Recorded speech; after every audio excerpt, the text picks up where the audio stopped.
Nehemiah chapter 4. And it came to be, when Sanballat heard that we were rebuilding the wall, that he was wroth and highly offended, and mocked the Yehudim. And he spoke before his brothers in the army of Shomeron, and said, What are these feeble Yehudim doing? Are they going to restore slaughter completed in a day? Are they going to bring to life the stones from the heaps of rubbish which are burned? And Tobiah the Ammonite was beside him, and said, Whatever they build, if a fox shall climb on it, he shall break down their stone wall. Hear, O our Elohim, for we have become despised, and turn back their reproach on their own heads, and give them as a prey in the land of captivity. And do not cover over their crookedness, and do not let their sin be blotted out from before you, for they have provoked you before the builders. So we built the wall, and the entire wall was joined together up to half of it, for the people had a heart to work. And it came to be with Sanballat and Tobiah and the Arabs and the Ammonites and the Ashdodites heard that the walls of Jerusalem were being repaired, and the broken pieces began to be filled, and they became very wroth. And all of them conspired together to come fight against Jerusalem, to do harm to it.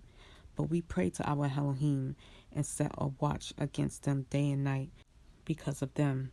And Yehuda said, The strength of the burden bearers is weakening, and there is so much rubbish that we are unable to build the wall. And our adversary said, Let them not know or see it until we come into their midst, and shall kill them, and cause the work to cease. And it came to be, when the Yehudim who dwelt near them came, that they said to us 10 times, From whatever place you turn, they are against us. So I set men behind the lower parts of the wall at the openings.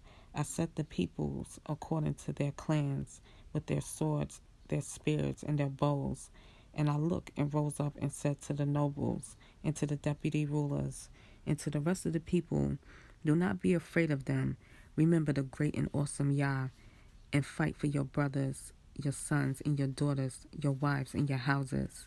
And it came to be, when our enemy heard that it was known to us, and that Elohim had brought our counsel to naught, that all of us returned to the wall, every one to his work. And it came to be, from that time on, that half of my servants were working in the work, while the other half were holding spears, the shields, and the bows, and the breastplates. And the rulers were behind all the house of Yehuda, who were building on the wall, and those bearing burdens, those loading, working with one hand in the work, and with the other holding a weapon.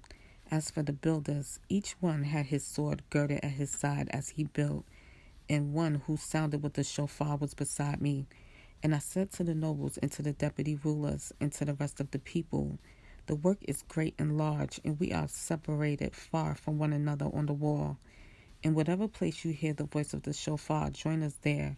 Our Elohim fights for us. So we labored in the work, and half of them held the spears from the break of day until the stars appeared.